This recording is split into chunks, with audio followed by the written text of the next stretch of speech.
Waktu adalah proses di mana perubahan sedang terjadi. Di dalam waktu, Tuhan mengubah kita.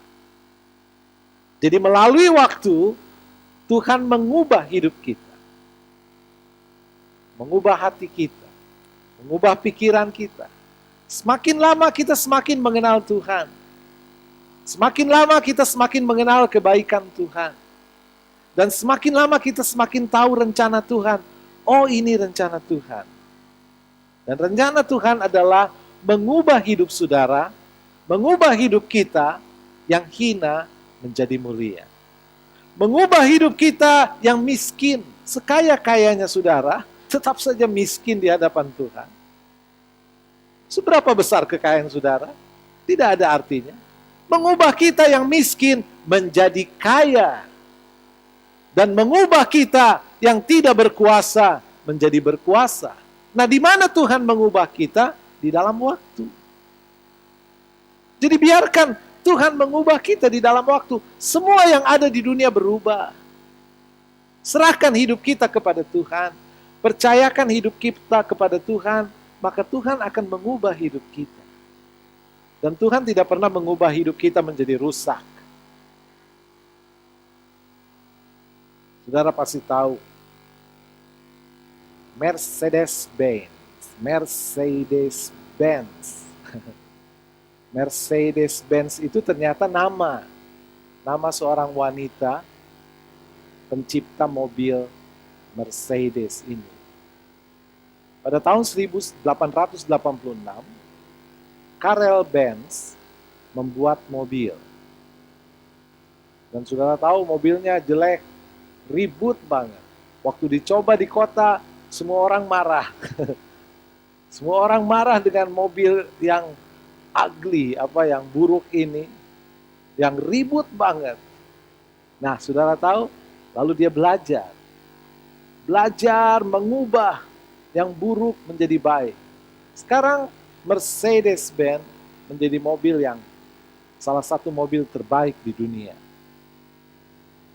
Elegance, prestige. Jadi kalau saudara naik Mercy, saya harap saudara punya Mercy semua. Kalau saudara naik Mercy, saudara akan dikatakan orang sukses. Teman saya pernah punya pengalaman. Dia pakai mobil Jepang yang harganya 1 miliar. Lalu ada temannya pakai mobil Mercy bekas, tua lagi. Yang harganya cuma 200 juta. Waktu sampai di hotel, yang disambut, itu bukan dia yang pakai mobil Jepang harga 1 miliar. Tapi temannya yang pakai Mercy, saudara. Jadi ternyata Mercy lebih prestis daripada mobil Jepang. Kita lihat, jadi ada sebuah perubahan dari mobil yang ugly, dari mobil yang buruk, yang ribut, di mana penduduk marah kalau mobil ini lewat, sekarang menjadi mobil yang elegan. Hidup kita juga diubah oleh Tuhan di dalam waktu. Jadi ketika kita serahkan hidup kita kepada Tuhan, maka Tuhan mulai mengubah kita. Sadar atau tidak sadar, hidup saudara sedang mengalami perubahan. Tahu atau tidak tahu, di dalam tangan Tuhan, hidup kita sedang diubah. Diubah seperti apa?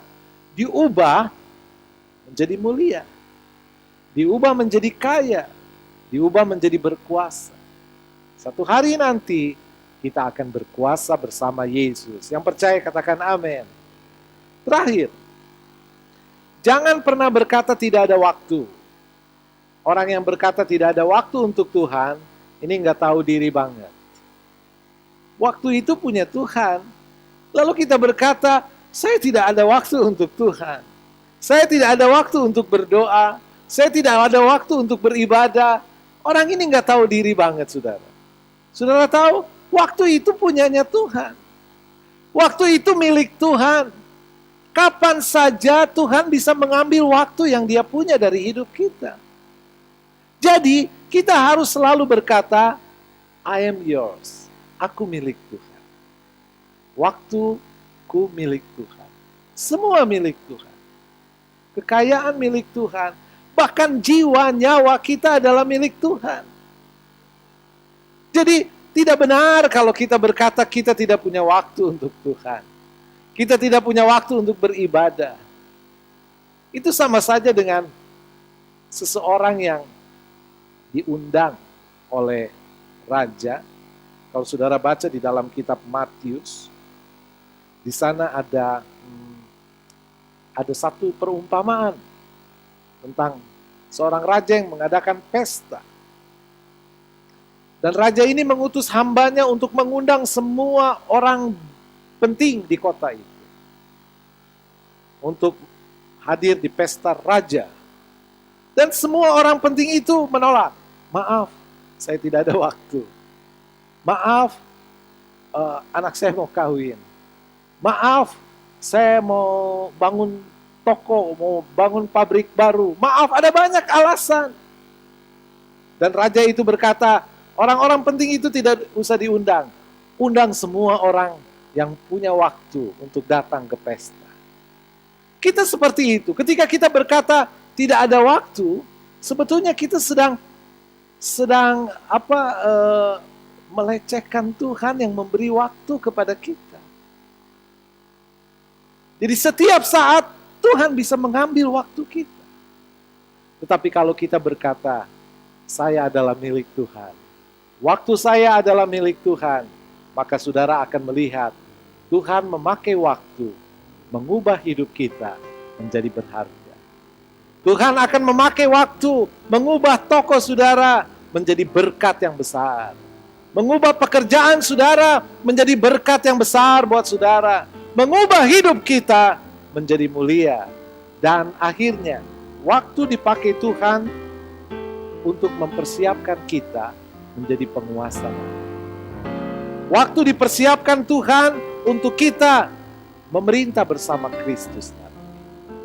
Itu sebabnya, jangan pernah bilang tidak ada waktu untuk Tuhan. Amen.